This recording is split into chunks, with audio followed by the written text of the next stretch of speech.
பிறப்புக்கும் எல்லா உயிர்க்கும் ஐயன் திருவள்ளுவன் சொன்னான். எல்லாம் பிறக்கலாம், ஒரே மாதிரி தான் பிறக்கிறோம். பிறக்கிறதுல என்ன பெரிய வேறுபாடு இருக்கு?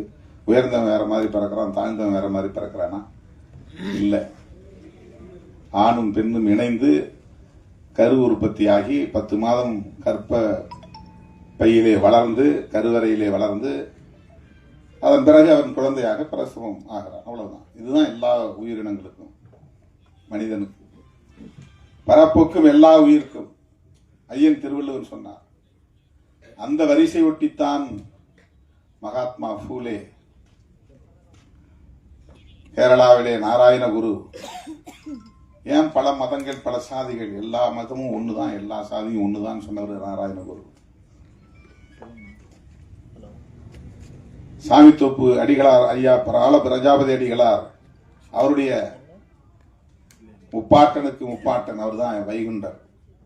150 வருஷங்களுக்கு முன்னால ஏதரா சாதி, எங்க சாதி இருக்குன்னு அவர் ஒரு கிணற தோண்டி, 10 சமத்துவ கிணறு ஒரு கிணற தோண்டி 18 கிராமங்கள்ல இருந்த மக்கள் எல்லா சாதியும் ஒரே இடத்துல வந்து உட்கார சொல்லி அந்த வாளியில தண்ணி அள்ளி எல்லாம் ஒரே இடத்துல குளிச்சிருக்கிறாங்க. அந்த தண்ணியை அள்ளி ஒரே வாளியில தண்ணி எடுத்து குடிச்சிருக்கிறாங்க.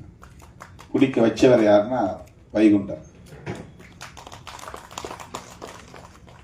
பரப்பாள எவனும் உயர்ந்தவன் இல்லை, தாழ்ந்தவன் இல்லை.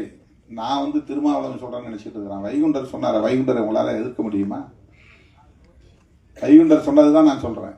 நாராயணகுரு சொன்னதுதான் நாம பேசுறோம். அவ்வளவுதான். நம்ம புதுசா ஒன்றும் கண்டுபிடிக்கல, எதையும் பேசல.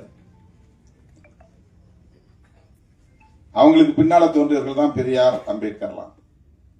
இவங்களுக்கு மூத்தவர் வைகுண்டர், சமகாலத்தவர் ஐயா நாராயணகுரு.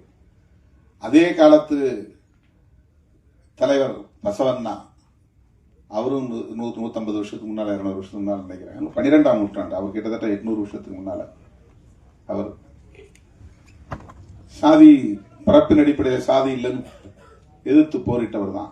இன்னைக்கு அவரை பின்பற்றவங்க சாதியை கடைபிடிக்கிறாங்க, அது வேற விஷயம். ரொம்ப அருமையா ஒரு விஷயத்தை சொன்னார்.